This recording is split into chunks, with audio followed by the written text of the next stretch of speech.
Weekly Dartscast, the best darts podcast going. If you guys like your podcasts and you like your darts, then make sure you listen to the Weekly Dartscast. They're the purists podcast. If you listen to Alex and Burton, they talk about everything. They talk to the pros, they talk to the pros on the tour, the old BDO, they talk to management, they talk to darts manufacturers, proper interesting stuff, so give them a listen. Hello and welcome to a new episode of the Weekly Dartscast. I'm Alex Moss and joined as always by darts statistician Burton DeWitt. How you doing? I'm doing well. How are you, Alex? I'm doing well too, thank you. Yeah, we're recording this on a Saturday during the weekend, a rare weekend chat between ourselves, but we thought we'd bring out an episode ahead of the Super Series, which starts on Tuesday. We're going to look ahead to that in a moment, but let's start on some other subjects. And 1 year on into this pandemic era of darts, how would you assess the popularity of darts now compared to 12 months ago? Would you say it's more popular, less popular? What are you thinking? That's a really tough question. It's tough to gauge exactly where things are at right now in terms of the popularity of darts. I mean, obviously, we know if the events weren't behind closed doors, they would be selling out. At least the events in the UK, the Eurotour events in Germany and the Netherlands. We never got to see how some of those other European tour and the new destinations went last year, and we still don't know what they will be this year.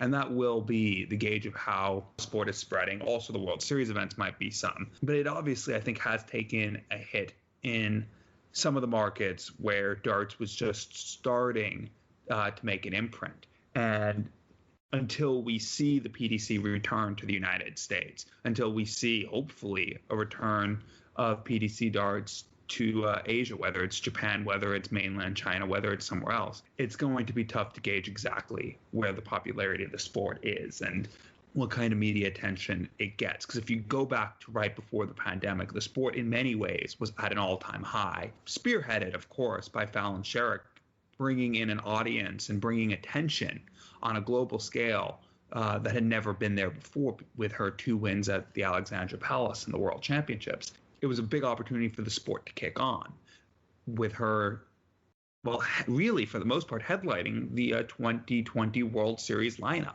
But that never came to be. And by the time we do get to see the World Series, whether or not she is in it, a lot of that attention will have faded. And in that aspect, darts has less mainstream popularity than it did pre-pandemic. But I don't think overall the popularity of the sport has faded. I think the passion and as we've seen on Twitter, as we see in social media, just the ferventness of the fan base that are darts fans has been unwavered. And this has brought darts into a new era, to steal a BDO phrase, with online darts last year, or darts from home, whatever you want to call it. But continuing this year, Modus just announcing another online series. So I think there is still that passion. I think that the main fan base is, for the most part, unchanged from the pandemic, but it was a big lost opportunity outside the control of darts to have the pandemic hit right when the sport was getting some mainstream attention that it had never got before and may never get again, especially in countries like the US, where the sport is trying to break through. It is a really interesting one, and I guess, like you say, we might not know the full impact of the pandemic on darts until 5-10 years down the line, because, as you say, there was a lot going on when we rewind 12 months ago with what Fallon Sherrick did at Ali Pali and what was going on underneath the PDC as well. The BDO was in disarray. There was the WDF coming out with statements of what they're planning to do, and unfortunately, as we know, they've not been able to get them things going yet because of this virus. But I'll look down the line at some other things as well, and people getting involved in darts, playing darts at home. It was one of those things that the sports that we were able to do during the lockdowns, people that had a dartboard already up at home that maybe never played on it, or people that were buying dartboards, getting them delivered and putting them up and having a chuck, playing with people they were living with or playing online. That's been a big thing over the last 12 months. So it'll be interesting to see how that translates when things do open up again. I'm looking right at the bottom of the darts hierarchy, if you like, your local leagues, your local opens. Are we going to see those people get involved in those events, maybe take it a little bit further than just playing at home, playing outdoors in pubs, clubs or whatever? And the people that were playing beforehand, it's easy to get into habits of playing on a Monday night or a Wednesday night or whatever, but we're 12 months down the line now and those leagues haven't been able to get up and running again. Will those people still be there? Just talking about my pub league, the Stowmarket League, which is right at the bottom of the list. We've had, I think, 2 or 3 pubs close in the last 12 months. They all had darts teams as well. So when we do come out of this, will those leagues have enough teams to go ahead? Will there be enough interest? That's something that we don't know the answer to yet. But as far as mainstream darts, I think we have seen the interest pick up a little bit, and we're going to hear from one of our guests a little bit later on from Poland, and he's talked about how well Krzysztof Ratajski's done. That's helped build the profile of darts in Poland, and now the Polish TV, they show a lot more events than they used to before. I think they only showed the World Championship and the World Cup. Now they're showing a lot more events. So I guess in some places it's grown a little bit, maybe other places it has maybe dipped a little bit, but I think overall, if you compare it to other sports, I think darts is still in a good place, and like with a lot of questions that we've answered, it's just waiting for that green light when a lot of things can get going again. Now, of course, Friday marked a full year since the last session with full crowds in the PDC Premier League night 6, I believe it was, for 2020. We've had a lot of darts behind closed doors since then. Few events going on in Europe with a limited crowd, but we'll limit this to the behind closed darts. What's been your favorite crowdless games on television over the past 12 months? There's been quite a few, and we spoke about them when we did our awards at the start of the year. We look back at the last 12 months, and I guess really a lot of the matches that we were talking about, they were behind closed doors for obvious reasons. So I think 3 of the 4 that made it to the nomination stages, they were behind closed doors, and the winner of our award was the Joe Cullen Michael Van Gogh game at Ali Pally not so long ago now. Me personally, I had it between 2, and they were both towards the end of last year. The Simon Whitlock Michael Van Gogh game in the Grand Slam, Simon Whitlock hitting, I think it was 2180s in that game. The other one as well, Michael Van Gogh, Mervyn King, that final in the Players' Championship finals, the celebrations that we saw from Michael, who was desperate to get a big title under his belt after going a long time without winning one. Mervyn King trying to get that first one in the PDC and it going down to a deciding leg. That was a really fun game to watch. And more recently as well, Going Price, Mervyn King, the semi-final with the Masters was a really good watch. But I think really looking back at it, when we went into that World Match Play in July, that was the first one behind closed doors during this pandemic, and we didn't really know how it was going to play out. Would it be the same with no fans there? Would the players still put in those big performances, celebrate to the cameras if they hit a big shot or a 180? And credit to the players, they've done that. We've seen so many good games. I think you could probably spend 5 or 10 minutes talking about all the games that you've enjoyed watching. So I think it is credit to the players. And should mention as well, we've got Sam, who's been doing some writing for us on the website. He's going to be putting together his top 10 matches behind closed doors over the last 12 months. So keep an eye out for that as well, and let us know what your favourite games were as well. Yeah, and I'll look forward to that article. And, we'll start where it started with the World Match Play. And it was a bit of an uneven tournament, but it did work out well, as I think a lot of players were still adjusting to the pandemic.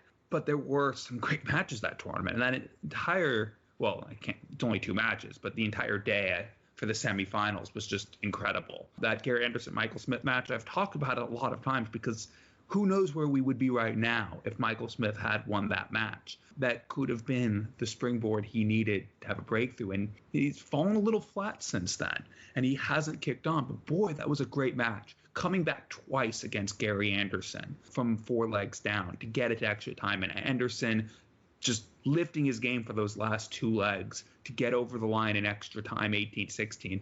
And then you had the Glenn Durrant-Dimitri Vandenberg match, which was just as good, if not better, more even throughout. It didn't get the extra time, but it darn near did, going the maximum number of legs it could without going to extra time. So it was, 2 really good matches on what's one of my favorite days of the calendar, the semifinal day at the World Match Play. But then you mentioned as well the Michael Van Gogh and Simon Whitlock match at the Grand Slam. Again, you can say that entire day is probably the greatest day of darts we've ever had in terms of 4 quarterfinals, all of which were just sensational matches. And I hate to admit that I actually missed one of them because I went for a run during the James Wade match, but I watched it back later, saw the other 3. You laugh, but I have to get my local legend runs in somehow. And when you have 4 great matches in one day, you might just have to miss one of them and catch it on replay later.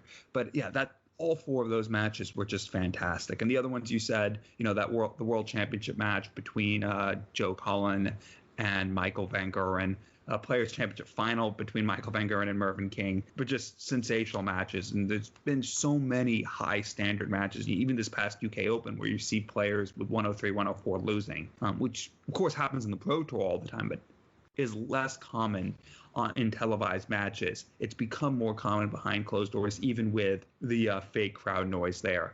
And I think when we do see a crowd, we're going to see the players play just as well, if not better. I think this has actually just lifted everyone's game. It took a little time to adjust, but in the long run, it's lifted, well, not everyone, but almost everyone's game. And when there are crowds, I don't think we'll see a regression. I think this just great form of these great matches will keep coming. And now we'll move on to our first guest on this week's show, and it is with the Polish darts commentator and manager as well, Maciej Chorbinski. I'm delighted to say I'm joined by the player manager and the commentator on Polish TV, Maciej Chorbinski. Thanks for the time. How are you doing? Yeah, I'm fine. Thank you. Thank you for the invitation. I'm really happy. Nice to have you on. And first off, let's start with your interest in darts. How did you first discover darts? I was also, as everyone, a soft tip player. Polish market is soft tip, so I have played a lot of soft tip, and then I moved to Germany. I played for the first time steel tip, and after that I came back home to Poland and started to. I was one of founders of the Polish Darts organization, which is now in WDF. Was chairman of the Polish Darts organization for 5-6 years, I think. Exciting time. I met a lot of people in the world of darts, and then I have started my business and manager job and commentator. A lot to do. I'm a busy man in the darts. Yeah, definitely. We were chatting over Twitter DMs. You've got a lot of various roles which we'll come on to talk about. But I want to start with the darts scene in Poland. What are the most popular sports in Poland, and where does darts fit in with it all? The most popular is football, no doubt. Volleyball in Poland, basketball, ski jumping in winter, summer. We have speedway is very popular. Darts is far away. But the last World Championship and good result of the best Polish player, Krzysztof Ratajski, as the British commentators say, Kristoff, Krzysztof Ratajski was in the quarterfinal, and after this championship, that was a big boom in Poland, very popular now. Great to hear. And you mentioned him there. Krzysztof Ratajski is the big name in Polish darts, a top 16 player in the PDC now. How closely have you followed his journey, and what are your earliest memories of Kristoff playing darts? I have played soft tip, then I was not so successful player, but always I heard somewhere in Poland on every tournament, Ratajski there, Ratajski won, Ratajski again the best, and that was almost 20 years ago. And since this time, after I grounded Polish Darts organization, we have met on the Polish steel tip tournaments many times. Really great player, great talent. We are not close. We are not big friends. We chat sometimes on the messenger, but I think this is an unbelievable player, and probably will be a winner of one of the major tournaments next 2 or 3 years. Yeah, it's not a bad prediction at all, and he's won a major in the BDO, winning the World Masters in 2017. But what's the coverage been like in Poland, I guess, since he switched over to the PDC? You mentioned that World Championship run to the quarterfinals. Has the interest started to pick up now? Yes, definitely. That was till December, till 2020.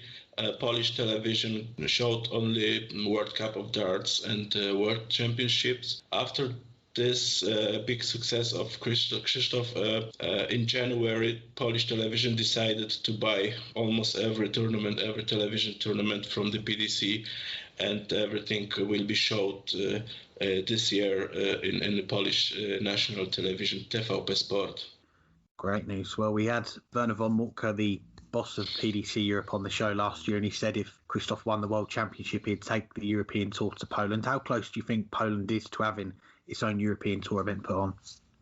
It's very difficult to say in the moment. The pandemic, the COVID situation will not make this possible next year, I think. But I suppose that if Polish players will participate more first in the PDC, we have already 2 players with tour card and the great talent Sebastian Bialecki also in development tour. Then I'm really quite sure that bosses from the PDC or PDC Europe will look closer to the Polish market. Excellent. Well, let's talk about some of your roles then. And first off, as a commentator for Darts on Polish TV, you commentated on the UK Open this past weekend. How did that role start for you? I'm very long at Polish Darts as a blogger, YouTuber, organizer, chairman of the national organization. And I have often said in the past that I'm not happy with the Polish commentators. I was not happy with the Polish commentators in the Eurosport, for example, at the Lakeside World Championship. That was not professional. That was nobody there who loves the darts, who have idea what darts is, and that is not good when you have darts in television and the commentators are not good enough to do this. And someday, that was last year, thanks God, in the Polish television now is one person who loves the darts. This is Kuba Okietek. This is main commentator at the Polish television, and he called me and asked me, "Can you join to our team, Maciej, this year at the World Championship?" I said in a second, yes, of course, I can help. It will be great joy for me and fantastic experiences in my life to be a commentator at the national Polish television. Touched on it earlier, you helped create the Polish Darts organisation, a member of the WDF system now. How important was it to get that organisation up and running to help develop the darts scene in Poland? Yes, it was very important. It was a great move for the Polish darts. We had a possibility to organizing WDF BDO tournaments in Poland. It was the Winmau Polish Open, I think 10 or 9 years in a row. Great tournament with a lot of stars from United Kingdom or Holland. From the PDC now, for example, Scott Waits was there, Scott Mitchell, Madar Strasma, Dariusz Labanaskas won tournament in Poland, Toon Griebe, for example, from Holland. The Polish players, Polish fans had never possibility to see or to play against this kind of players, and that was a great move to be in the WDF to push Polish darts forward. And we're a year now into this pandemic since it started last March. What would a usual year look like darts-wise in Poland? Would there be leagues running during the week? Would there be tournaments most weekends, exhibitions sometimes with the top players? What would the dart scene usually look like before this virus happened? So normally we have once per year WDF tournament, Winmau Polish Open. It's mostly in May every year. Then we have big tournaments, 4 tournaments, Grand Prix of Poland, the biggest tournaments, national rankings tournament, about over 200 players each tournament. And then every week we have in the biggest cities in Poland, small the tournaments, Polish Cup, 20, 30, 40, 60, 80, to depend on the city. There are 20 till 80 players at each tournament. Every city got own separate leagues with teams. So I think few thousands players in Poland plays every year. I can not tell you exactly number. It's difficult to say, but I'm sure a few thousand is already in Poland. They love this sport. I'm sure a lot of our listeners will have heard of your company, Red Lips Design. For those who don't know, though, give us an overview of what your company is involved in. Yeah, I designing I supplying dart shirts for a lot of players in the whole world. My favorite shirt is Sinciere's shirt of Michael Smith, and from the last shirts, I think that is the newest shirt of Mervyn King, which I have designed. A lot of shirts. I have made thousands of designs. A lot of players. Ryan Mickle, that is also a nice shirt which I have made. I love this barber design. So I'm busy man. A lot of businesses in my life. Definitely, yeah. And if people want to check you out, I think Red Lips Design on Facebook is probably the best place to go. And one of your other roles is as a manager, of course. You manage Sebastian Bialecki, who caught the eye at the UK Open this past weekend. Firstly, how did that partnership come about? How long have you known Sebastian? I know Sebastian since 3 years. We are working close together since 2 years. He was 14. As he was 15 in the national tournament, he won against Krzysztof Ratajski in the semi-final of the Polish national championship. So a great shock for Ratajski also. It's a great player. He got really big talent. He plays now great averages, 9 dart at UK Open. That was the highlight of the first day. I was really happy and really proud. Sebastian, he was the last player to get into the event via last year's development tour rankings. I think he finished 16th. So how excited was he to play in his first major at the weekend? And with the travel restrictions at the moment, was it difficult sorting out flights and travel at short notice because his place probably wasn't confirmed until after Q-School? It was a hard decision to send Sebastian there because it was big costs to send a player, especially in this difficult time now, and especially that the player must win 2 games to be in the round where he can get the money.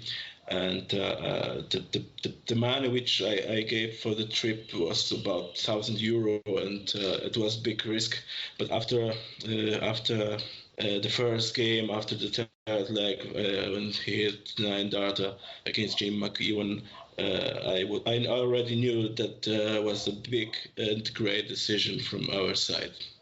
What a debut it was for him, only 17, and as you mentioned, hits the 9 darter in his first game, wins 3 matches on that afternoon to make the 4th round before losing out to Mensah Suljovic. How did he find that first experience of playing in a big PDC event like that? Yeah, that was the decision was also because of the situation during the tournament. He has the possibility to play the big names, big boys, not only on the development tour. It was the first possibility to participate in this kind of tournament, and that's why he was there. And this is very good because he has played already against good players during the soft tip Europe Championship in Slovenia. There has in the group Ratajski and Kanik, also from Poland. He won the group. He won all the games against Ratajski, against Kanik. Then he lost against Dimitri Vandenberg with 1 leg. Already much experiences from that tournament, but never played PDC tournament. That's why we have sent him there, and he is really happy. The results was great. The experiences which he needs now was also fantastic, and that is the good way, the best way for this kind of young player. I'm sure now he's gained a lot of new fans after the weekend just gone. So what is next for Sebastian? Will it be Challenge Tour and Development Tours when those events get announced? What goals have you and him discussed now for the rest of 2021? Yeah, we are waiting now for the information from the PDC about the tournament's calendar. But yes, for sure, Sebastian will participate development tour and in the challenge tour together with another Polish player, also Sebastian Steyer. He was played in the WDF video World Championship in O2 2 years ago. They will travel together. Sebastian is 40 years old, and then he will take care of the young Sebastian Bialecki. Well, we look forward to that. And Maciej, I really appreciate your time. I know you're a busy man, so thanks very much for taking the time out to have a chat with us, and wish you all the best with everything you've got going on this year and all your players as well. Thank you very much. Take care. Thanks again to Maciej for joining us. Now a look ahead to the second lot of Super Series, the Pro Tour. This is upcoming Tuesday. We've got 4 events coming up. But who's in most need of a big run or even a title in this second Super Series? Well, I'll start with someone I mentioned in the last question. That's Michael Smith. It's not that it's needed for his rankings, but he does need, in terms of a title, something to really kickstart his season. He played fairly well in the first Super Series and had some decent runs, but he hasn't yet. Well, it's been a while now since he's really hit his top gear, and 2020 was probably the most disappointing professional season of his career. But we know he has the game. We know he's been very close to that big breakthrough for some time, as I mentioned last one. In terms of needing a title, this would be a great opportunity for him to get some confidence at the start of the season and put himself in the early running to get back into the Premier League next year. As far as players further down the rankings, obviously a title would be great for anyone. No one will complain if they win a PDC title, but just needing, a good run. Someone like Jamie Hughes, who missed the first Super Series because of injury, played the UK Open. Well, I shouldn't say injury, surgery for an injury. Right now, he's outside all the qualification places for the big television events. And since winning his tour card, he's become a fixture in them, starting by winning a European Tour event in the last weekend before the cutoff for the World Match Play a couple years ago to get himself in his, well, I can't say his debut year, but his first year as a tour card holder. He had played, of course, a bunch the previous year on the Challenge Tour and got into some Pro Tour events. So he needs something to kickstart his season. And how about Justin Pipe? Missed the World Championships last year despite playing well throughout the year. Probably the player who had the best season to miss out on the World Championships. Played well the first Super Series as well, but hasn't been getting the results. And his tour card is going to be in jeopardy. If he doesn't make the World Championships this year, he's probably losing his tour card. And we had him on a couple years ago when he got back to the World Championships after missing out. He said Q School's not something he thinks he would do if he loses his tour card. He's been playing well. He's been throwing good darts. He just hasn't been getting results. This would be a great opportunity for him early in the season to ease some of that pressure that was probably on him late last year. Because you remember in the final event or the penultimate event in the Winter Series, he had a 5-0 lead. And that wouldn't have been enough to get to the World Championship winning that match. You needed probably 2 or 3 more matches on top of that. But he let that 5-0 lead slip away. And I think that was just symbolic of his season. You don't want that pressure going into the very end, especially when you're a player who's been around for a while and used to getting to the World Championships. You don't want to need a run to get there. If he can get a good run early in the season, that'll take some pressure off. And who knows? He was in the World Match Play 12 months ago, which tells you it wasn't that long ago he was getting results. If he can get some form, maybe he'll be in the World Match Play again. Yeah, some good picks there. And just touching on your last one there, Justin Pipe, we had Luke Humphries on our last episode and we mentioned about his first game. Those two were due to play each other in that Friday afternoon, and unfortunately Justin testing positive for the virus, so we had to pull out. And Luke himself said that there was no reason why Justin Pipe couldn't have done what Luke did and go on a big run that weekend, because he is playing well. So I think we're all hoping that Justin can get those results that maybe his performances or form that he's shown deserves over the last 12 months, because if there is someone who's going to keep their tour card, you kind of hoping it is him based on how he's been performing. But I'll look down the list at some other players as well, and I've gone down the route of the Premier League. We're going to come on to the next question, which we'll look into it a bit more in the moment. But if it is the last starts that we see before the Premier League, then you look at that list of 10 players, you could probably argue that Johnny Clayton's the most happy with his form out of the 10. And given that he's going to be one of the full debutants this year, you're a bit surprised to be saying that, but he's had a great start to the year, so I wouldn't be looking at him as someone to want to get a title or go on deep runs this week as much as he'd love to, but he's in some good form. Aside from that, though, I think you could probably make a case for all the other 9. Unfortunately, Michael van Gerwen, he won't be playing in this Super Series. He's decided not to enter it, but the other 8, I think that you could all make a case that they want to go on a deep run, get a title, get a bit of confidence going into the Premier League. One of them in particular, I've got to mention Peter Wright, and there's been a lot of talk about him actually since the UK Open, and he's been switching his darts as he usually does, but he's had a disappointing time of it the last few months. He could do with a decent run, I think, because he's someone that he spoke about in interviews in the last 4 or 5 months that he struggled with the fact that we've had all these events behind closed doors. He's someone that thrives on having that crowd there, the snakebite persona, dancing in front of the fans, performing for the fans. He's a real showman of the current crop of players that we have. So, all right, all these events are behind closed doors, the Players' Championship events anyway, but I think he could do with getting a title, getting to a final, and he's someone that has got previous every year. Usually see him pick up 1 or 2 of these titles, so he could do with a run.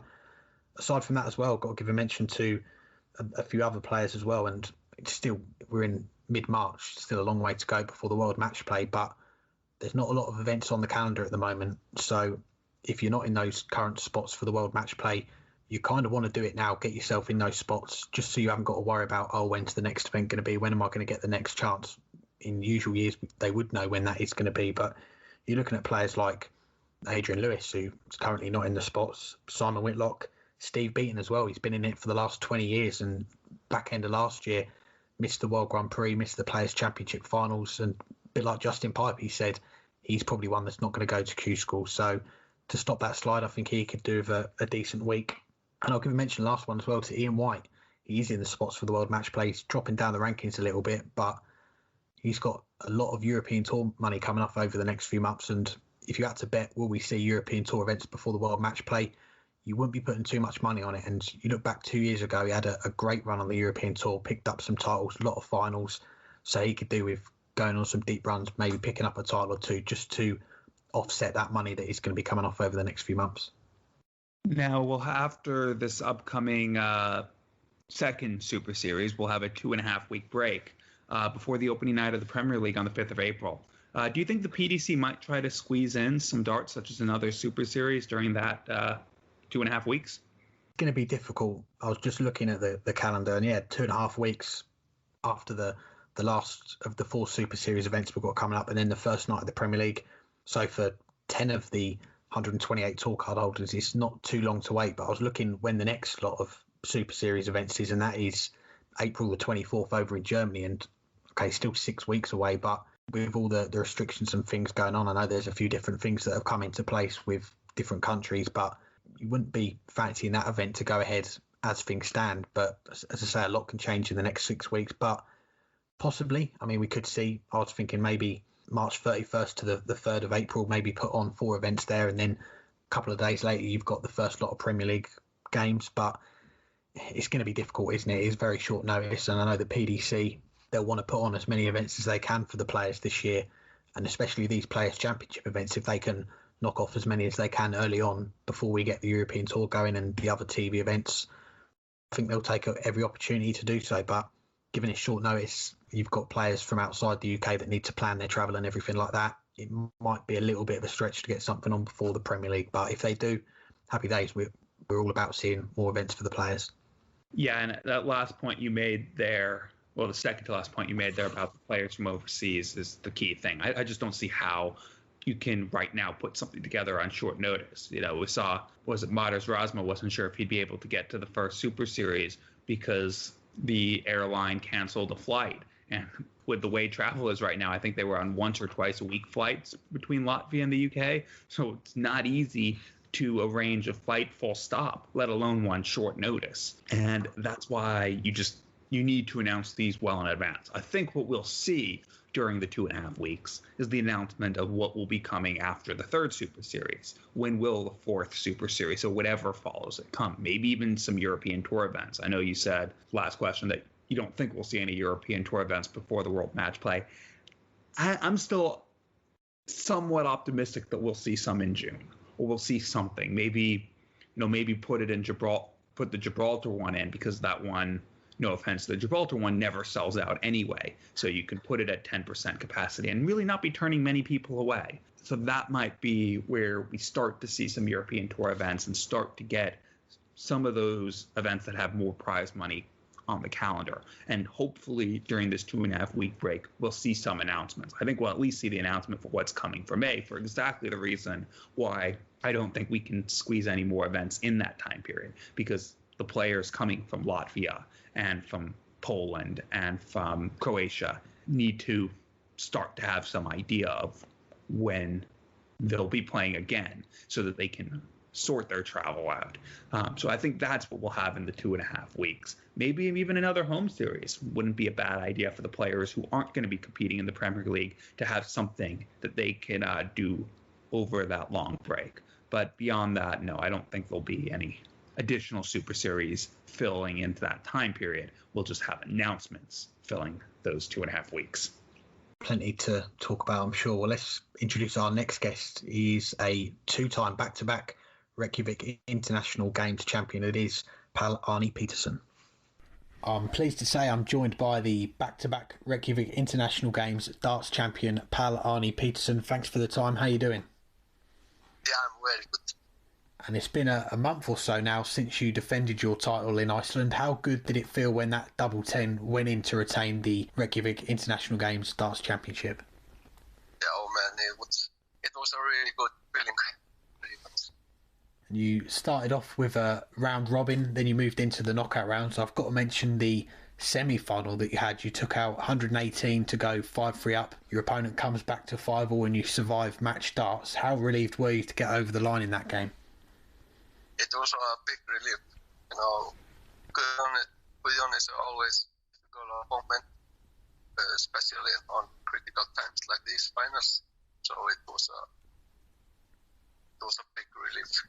And that was on a Sunday. Then you come back 3 days later to play the final. What were the 3 days like in between? Were there any nerves leading into it? And what was it like coming back a few days later to finish the event? Yeah, these days were just normal for me.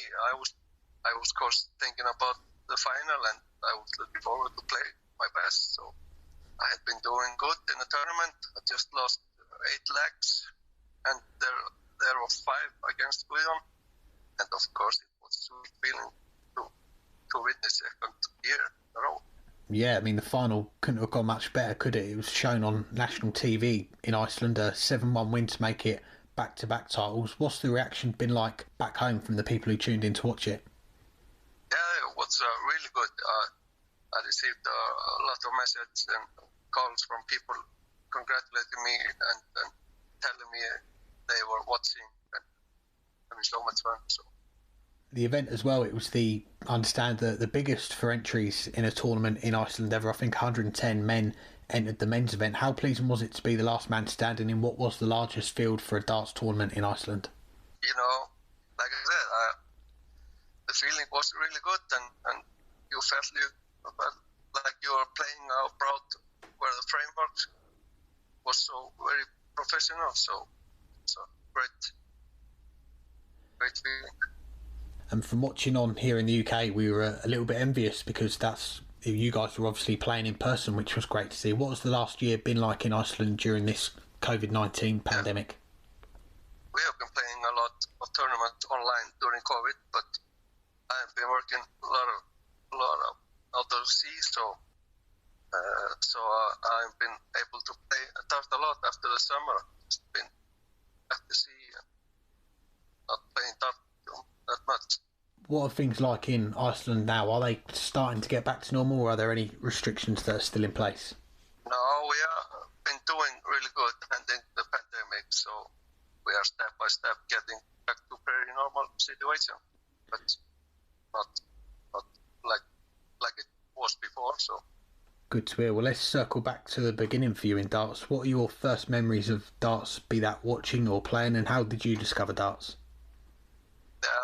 I started playing dart 2011, but since then I've been out to the sea, I don't know, 7-8 months a year. But in my family there was a lot of dart playing. My father was a former national champion, and his brother Guðjón is a multiple national champion, so it's in the family, I think. And what is the dart scene like in Iceland? Have you noticed it grow over the years, the interest, more people starting to play, to enter events? What's the scene like there? Yeah, it's very good and still heading up and going strong. So, what do you see as the next step for darts in Iceland? What will help make it bigger in your country, do you think? People are getting better and the tournament will also become bigger and stronger in the near future. So, back to you, apart from those 2 titles that I mentioned, winning it back to back, what would you pick out as your highlights from playing darts so far? When I was playing doubles in Scottish Open 2020. So 2020. So with my cousin Harder Guðjónsson. So it's the son of Guðjón Hughes. We made it to a quarterfinals and lost against Martin Adam. So Ross Montgomery. It was a great time. Excellent. And going forward, obviously it's difficult times at the moment with the virus getting around, but what plans do you have for your darts career? What would you like to try and achieve during the rest of 2021? I don't know. I have not made a lot of plans. It's almost been a year since I graduated from school of navigation, and I'm in a good place at first mate. So, and also I have a family. I want to give some time. So the dart will, for now, just be a hobby when I'm not at sea. So. Fair enough. Well, I've got to mention the Nordic and Baltic Tour, which is affiliated to the PDC. It's helped nurture the talent of players like Darius Labanauskas, Madas Razma, and we've seen events in Iceland before. When that gets back up and running, would you like to test yourself on that circuit? Yes, of course. If I make more process next month and still playing good, yes, of course. And lastly, before we let you go, looking ahead, I think the Iceland Open, that's coming up in April, so a few weeks now, and I'm sure Live Darts Iceland, they'll be busy putting on some streams for us to watch online. What have you got coming up now over the next few months? And next month I'm planning to spend with my family and my job at First Mate, but I will have some days off before the tournament so I can practice and do my best there to win the title. Well, we appreciate your time. Thanks for taking out the time to have a chat with us, and congratulations again on retaining your title, and wish you all the best for the Iceland Open next month. Yes, thank you. Thanks again to Pall Arni for joining us, and we'll finish up with some listener questions. Thanks as always for people for sending in their questions, and the first one comes from Henry Cheel, who says, since Luke Humphries made the final of a TV major for the first time at the UK Open, which two other players do you think could make their debut appearances in the televised final this year? I mean, we knew that eventually Luke Humphries would, but if you would have asked me heading into the UK Open to name the two most likely, I don't think I would have said Luke Humphries. He wouldn't have been too far out of the list. You know, if I went on for wild players who could, or who wouldn't surprise me, he absolutely would have been on that list. But he wouldn't have been in the top two heading into it. I'll start with the highest ranked player who's yet to make a senior televised title. He did make a youth title in the New Kids on the Aki event way back, 12, 13 years ago now. And that's Joe Cullen. I mean, he is the Pro Tour number one, or about to become the Pro Tour number one because of his dominance on the Pro Tour recently, including a Euro Tour event last year, a bunch of Players' Championship events. And he's been very close. We've talked about it multiple times. Semi-final of the European Championship, quarterfinal of the World Match Play, where he had two match starts to knock out the eventual champion, and a fly flew across the board. The time is coming for Joe Cullen. We've been saying that for a while. I think he has to be the first person that I would throw out as a good tip to make his first televised title this year. As far as a second player, I mean, there's a lot of good contenders. We might as well go with his best mate, Devin Peterson, who also made a semifinal last year. He had a little dip in form at the end of last year, but seems at the start of this year to be back playing, not necessarily where he was over the summer and into the early autumn last year, but getting back to that form. Because the form he was on back in, September, October was top 10 in the world, if not better. At one point, he was fourth in the Players' Championship events in average for the year, deservedly so. It wasn't like he was, just there. He was well ahead of fifth place. He was right there with the top three in the world as the clear next best player in the Players' Championship events for a good portion of 2020. He's not back to that standard quite yet, but he's not too far off of it, and he seems to be getting better again. Once he's back to that form, he'll be a contender in pretty much every event, and we did see at the UK Open he played pretty darn well. So, I'll throw two good friends of each other out as the two that I think are most likely to make their first televised final. And for Devin Peterson, there is that extra opportunity to do it, assuming the event occurs, in the World Cup, because that's one extra TV event that he'll be in that most likely Joe Cullen won't be in this year. But we'll see. I think, wouldn't surprise me if neither of those two make it at the World Match Play and two new people that I didn't mention do, because there are quite a few players knocking on the door. And once someone answers, or once they answer themselves, they'll break through and have that deep run that we're all waiting for. I had Joe Cullen and Devin Peterson down on my list, and I was looking at it at another direction as well, because if I'm picking players that maybe, like Luke Humphries, okay, that was his first TV major final. If I'm looking at players as far as making their first PDC TV major final, I'm probably looking at Krzysztof Ratajski at the top of my list, because he's just been in some phenomenal form the last couple of years. And even the UK Open, I know you spoke about him last week, about how well he played during the whole weekend, and he was a little bit unfortunate that Michael van Gerwen decided to turn on beast mode, as John Park calls it, for those last 5 or 6 legs. And you got to say, if he carries on playing the way he is going to be in pretty much all the events this year. He has got a good chance of making it to a first TV final in the PDC at least. I think Joe Cullen, he would be right up on my list. He's someone that has got the Pro Tour form down to a fine tee at the moment. That's something that we've said about him in the past, that he'll either play really well on the floor and then not so well on TV, or it'll be the other way around. Well, he seems like he's got the game for all occasions at the moment. And even this past weekend at the UK Open, it took a 11 darter from Michael Smith to beat him in that deciding leg. If he comes back with another visit, and he even had a double 10, I think, to win it himself in 12 darts. So if he'd have got another visit and got over the line, could have been him that we were talking about going on a deep run last weekend. So yeah, Joe Cullen's definitely on my list. Devin Peterson as well, as we said last year, was such a breakthrough year from him. Had a bit of an up and down start this year. I know we haven't had too many events this year, but as you say, the UK Open, it was a step in the right direction for him. Another quarterfinal, another deep run. So they're definitely on my list.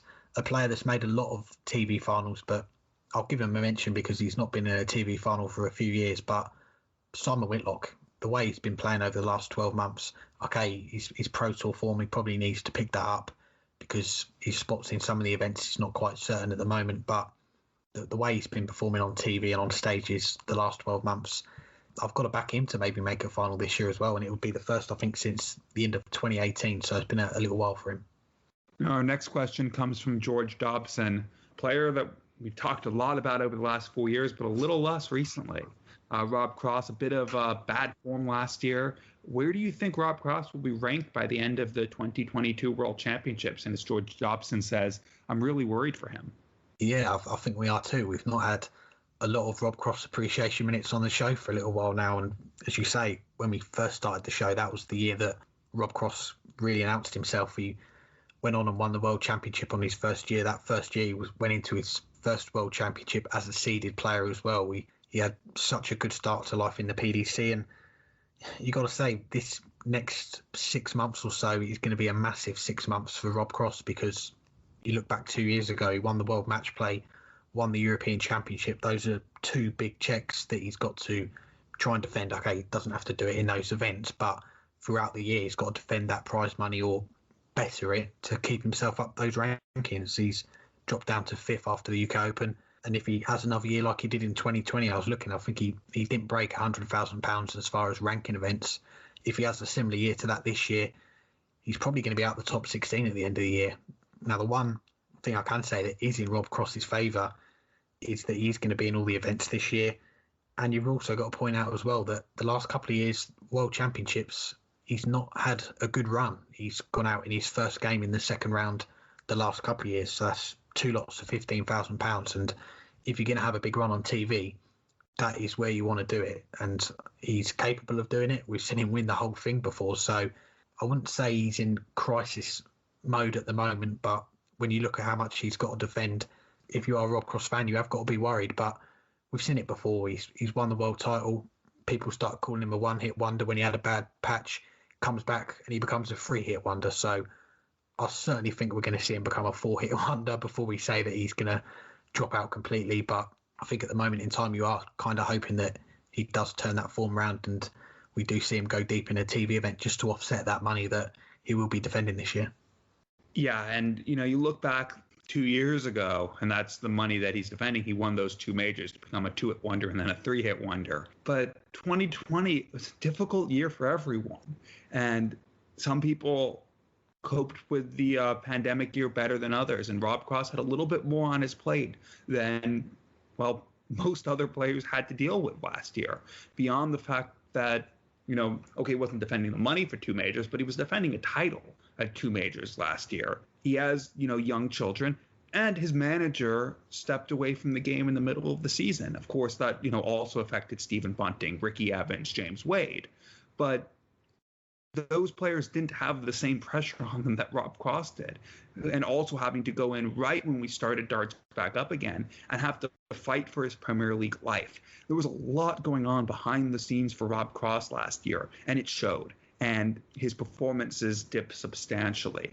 You look to the start of this season, he's not at the level he was when he was becoming world champion, but he's also not at the level he was playing at last year, and what would be a better thing for him. He's definitely playing better than he was last year. You take the last day of the first Super Series aside, where he just didn't play all that well either matches. He was a top 25, 30 player in terms of averages over the first 3 days, and that included a run to the quarterfinal. And you look the second and third day, he went out to really good performances by Martin Schindler and someone who ended up winning the title on day 3 in Raymond van Barneveld. So it's not, and that was in a last leg decider, mind you. So it's not like Rob Cross hasn't been playing well to start this year. He's not at that level he was at when he was winning multiple majors and winning a world title, but he seems to be getting back to that form. He needs to keep it up, though. He needs to still improve a little bit on what we've seen so far. But if he does play like he did in that first Super Series, he'll slide down the rankings, but he won't plummet. As things currently stand, he's seated lower for the World Championships than he was in his debut year when he went on to win it. That year he was 20th. Right now, he's, I think, 26th for the World Championship. But I don't think he'll be that low when all is said and done, even if he doesn't defend his World Match Play title money, even if he doesn't defend his European Championship money. He's playing at a level that's good enough right now to avoid dropping out of the top 25 at the very least, and probably out of the top 20 ahead of the World Championships. And as you said, he's not defending anything pretty much at the World Championships. So as long as he can stay in the top 20 or thereabouts heading into the World Championships, he'll have a good opportunity to, at the World Championships, get some money on his ranking and move back towards the top 16. If he can finish the year in the top 16, that might not get him in the Premier League next year, but it will take a lot of pressure off him heading into 2022, where he's not defending anything.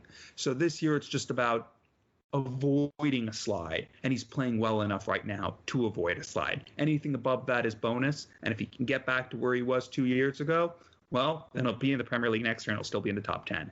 I'm not really worried for him right now based on what I've seen so far. I think he's in a much better head place than he was last year, and I think that will make all the difference. Or at least enough of the difference so that come 2022, he's able to climb back to where he has been for the last 4 years. Fingers crossed we'll get some more Rob Cross appreciation minutes on the show soon, and we'll finish up with our last of our listener questions. It comes from TJ, says, what's a good week for Danny Baggish? And I think he means coming up in the Super Series this week. 4 titles? I mean, what else do someone greatest country on earth? No, four titles, I'll admit, would be a great week. A good week would be 3 titles and a final. I don't know. So what would be a good week for Danny Baggish? It's a tough question. He doesn't have the ranking money to show it, but he played well both at the UK Open and in the Players' Championship. The first the first Super Series of Players' Championship events. He just wasn't winning matches, and he seemed to be getting better over the course of the week. I think for him, he needs to start getting over the line in matches. If you look at the averages for the Players' Championship events from the first Super Series, he is pretty much on par with another new tour card holder, Gordon Mathers, and someone who's in the top 32 in Ricky Evans. Less than a tenth of a point separate those 3. The difference, Ricky Evans won 6 matches, and he's right behind Danny Baggish in the averages, and Gordon Mathers won 5. So he's playing at a standard that if he gets his timing right, he'll get results. He needs to get his timing right, and he needs to get results. I think he should be aiming to win 3 or 4 matches, average a win a day. He might, he's not obviously one of the seeded players, which means he could draw a seed all 4 days. Odds are he'll draw a seed one of the days. If he can get a win over a seed, even better. Even if he doesn't, though, getting a few wins under his belt over the course of the week, I think would be a good week. Anything above that is bonus. Yeah, I think you're spot on there.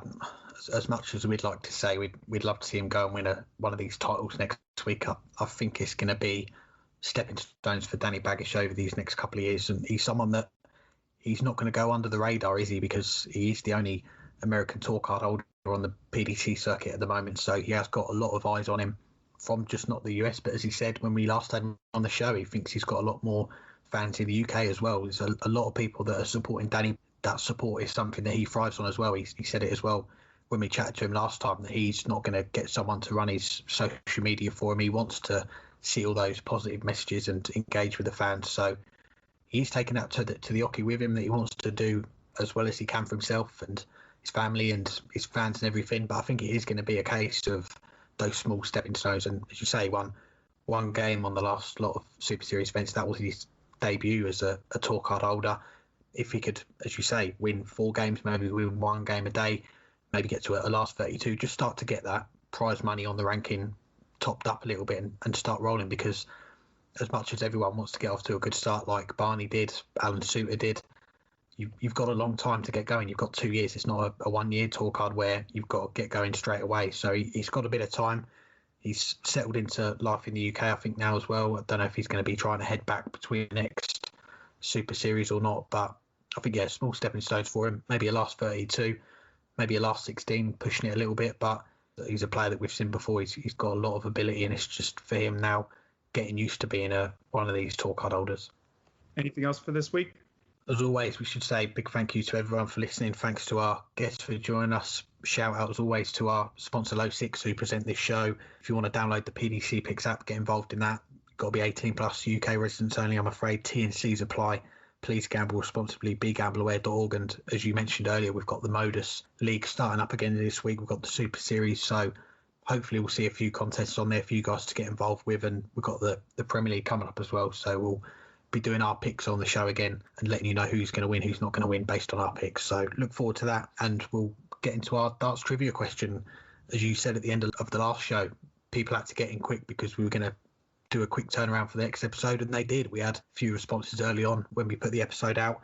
John Thompson, Dan Hutchinson, they both got 4 out of 5, but 5 out of 5 and 2 weeks in a row. Shout out to Colonel TP22 who got the 5 out of 5 on our last question, and here's this week's darts trivia question courtesy of the Darting Nerd.